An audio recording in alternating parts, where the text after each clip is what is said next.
Le Batibat est une créature inquiétante et périlleuse de la mythologie des Philippines. C'est l'esprit d'une vieille femme obèse aux cheveux longs et ébouriffés qui réside dans les balettes de grands figuiers. Le Batibat est généralement une créature paisible, à moins que son arbre natal ne soit endommagé ou renversé par des bûcherons. Si l'arbre en question était abattu et utilisé comme poteau de soutien pour une maison, le Batibat se mettrait en colère et se vengerait, s'installant dans le poteau ou la poutre de la maison où son bois était utilisé et ainsi harcelant les personnes qui dormaient à proximité. Le Batibat sort de sa cachette la nuit sous sa forme monstrueuse et obèse, pesant plus de 120 kg et précédé d'une odeur nauséabonde.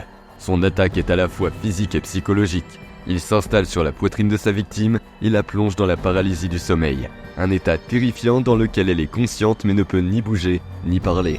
Alors que la victime gît sans défense, le Batibat la frappe par des cauchemars saisissants, souvent truffés de scènes de mort et d'étouffement. Si la victime veut échapper aux griffes du Batibat, elle doit agir rapidement.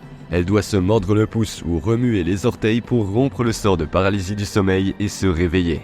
Si la victime ne parvient pas à rompre le sort, elle ne pourra pas être aidée par d'autres personnes, car le Batibat est invisible à leurs yeux et la victime succombera sous le poids du Batibat et s'étouffera. Le Batibat nous rappelle qu'il est important de respecter la nature et ses esprits. Une mise en garde contre la perturbation du monde naturel et les préjudices causés à ses habitants.